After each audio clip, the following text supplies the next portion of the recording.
નમસ્કાર દોસ્તો, હાલમાં જ સિંગર કિંજલબેન રબારી છે તે એક યુવાન સાથે લગ્ન કરે છે અને ભાગી જાય છે. ત્યારબાદ સમગ્ર રાજ્યમાં ખળભળાટ મચે છે અને આ મુદ્દો ચર્ચાનું કારણ બને છે. કારણ કે કિંજલબેન રબારી પોતાના નહીં અન્ય સમાજના યુવાન સાથે પ્રેમ લગ્ન કર્યા હોવાનું સામે આવે છે અને આ સમગ્ર મામલે માહોલ છે તે ગરમાય છે. કિંજલબેન રબારીનો સમાજ છે તેની બેઠકો થાય છે અને અન્ય લોકોના અન્ય સમાજને સમજાવે છે કે તેમની દીકરી તેમને પરત આપવામાં આવે, પરંતુ તે કિંજલબેન રબારી છે તે પરત ફેર્યા છે, તે ઘરે આવી ગયા છે. પરંતુ હવે સૌથી મોટો સંકટ છે જે સામે આવ્યો છે, સૌથી મોટો ધર્મ સંકટ હવે મુકાયો છે. આ સૌથી મોટો ધર્મ સંકટ અન્ય કોઈ સામે નહીં પરંતુ ઠાકરજીભાઈ રબારી સામે અત્યારે આવ્યો છે અને તેને લઈને જ ચર્ચાઓ તેજ થઈ છે.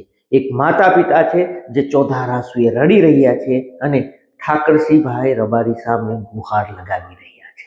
કોણ છે આ માતા પિતા? ઠાકરસિંહભાઈ કેમ ધર્મ સંકટમાં મુકાયા છે અને કિંજલબેન રબારીના એ પ્રેમ પ્રકરણ, પ્રેમ મેરેજની સાથે સાથે આ મુદ્દો કેમ સંછેડાયો છે?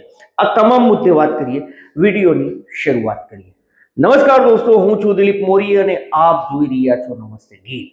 હાલમાં જ કિંજલબેન રબારી છે તે એક અશોક ચૌધરી નામના યુવાન સાથે મતલબ કે આંતરજ્ઞાતિમાં પ્રેમ લગ્ન કરી લે છે અને આ સમગ્ર મામલે ઉહાપો થાય છે.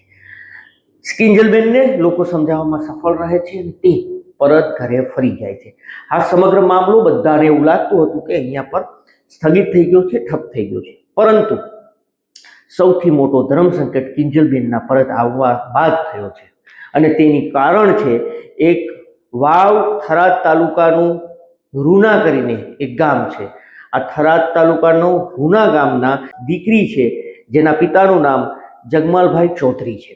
આ જગમાલભાઈ ચૌધરી અને તેના પત્ની છે તેનો રડતો વિડીયો છે તે સામે આવ્યો છે અને આ વિડીયો છે તે સામે આવ્યા બાદ ફરી ચર્ચાઓ તેજ થઈ છે અને કારણ છે કે જગમાલભાઈ રબારી અને તેમના ધર્મપત્નીનું કહેવું છે કે ઠાકરસિંહભાઈ સારા માણસ છે, તેણે કિંજલબેન રબારીને લઈ આવ્યા છે જે આંતરજ્ઞાતિમાં લગ્ન કર્યા હતા, પરંતુ મારી દીકરીને 2 વર્ષ પહેલા એક શખ્સ છે તે ભગાડી ગયો છે અને તેની અમે પોલીસમાં જાણવા જો ફરિયાદ પણ કરી હતી, પરંતુ તે અમારી દીકરી પાછી નથી આવી.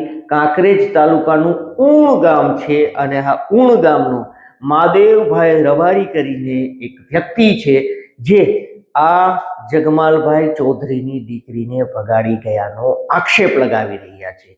જગમાલભાઈનું કહેવું છે કે ક્યાંક પ્રસંગમાં ગયા હતા, તેના પત્ની પર સમય હતા નહીં અને દીકરીને 2 વર્ષ પહેલા આ માલદેવભાઈ છે તે ભગાડી ગયા છે અને પોલીસને 2024ના વર્ષમાં અમે જાણવા જો ફરિયાદ પણ કરી હતી. હું 2 વખત ઊણ ગામે ગયો હતો, પરંતુ મને જવાબ પણ નથી મળ્યો કે ન તો મને દીકરી મળી છે. એટલા માટે ઠાકરસિંહભાઈને તે વિનંતી કરી રહ્યા છે, આ પતિ પત્ની ઠાકરસિંહભાઈને ગુહાર લગાવી રહ્યા છે કે તેમની દીકરી 2 વર્ષથી આ મહાદેવભાઈ રબારી છે તેને ભગાડી ગયા છે, જે દીકરીને પરત અમારા ઘરે સોંપવામાં આવે તેવી માંગ કરવામાં આવી છે. ઠાકરસિંહભાઈને એટલા માટે કહેવામાં આવી રહ્યું છે કે હાલમાં જ જે કિંજલબેન રબારી છે તે અન્ય આંતરજ્ઞાતિ યુવાન સાથે મેરેજ કર્યા હતા અને તેને પરત લાવ્યા છે, તો પછી અમારી દીકરીને કેમ પરત ન આપો, અમારી દીકરીને પણ પરત લાવી દો, આવી એક માતા પિતાએ ગુહાર લગાવી છે. અને આ વિડીયો સોશિયલ મીડિયાની અંદર સામે આવતા સમગ્ર ગુજરાતની અંદર ખળભળાટ મચી ચૂક્યો છે. સમગ્ર ગુજરાતની અંદર ફરી એક વખત ચર્ચા જાગી છે, પરંતુ સૌથી મોટો સવાલ એ છે કે ઠાકરસિંહભાઈ માટે આ સૌથી મોટો ધર્મ સંકટ છે. 2 વર્ષ પહેલા એ દીકરી છે તેને ભગાડી જાય છે તેવા આક્ષેપ છે અને એ દીકરીને આજે 2 વર્ષ જેટલો સમય વીતી ચૂક્યો છે તેને પરત લાવવાની વાત છે અને હવે ઠાકરસિંહભાઈ આમાં શું સ્ટેન્ડ લે છે એ હવે જોવું રહ્યું. પરંતુ હાલ તો આ બંને પતિ પત્નીનો વિડીયોએ વધુ એક ચર્ચા જગાવી છે. કિંજલબેન રબારીનું જે પ્રકરણ હતું એ સમાપ્ત થયું હતું, પરંતુ આ નવો વિડીયો સામે આવતા ફરી એક વખત આ સમગ્ર મામલે ચર્ચાઓ તેજ થઈ છે. દોસ્તો, આપનું શું કહેવું છે? આપનું શું માનવું છે કે આંતરજ્ઞાતિમાં એક યુવાન છે તે યુવતીને ભગાડી ગયો છે, તે દીકરીને પરત લાવવામાં આવે?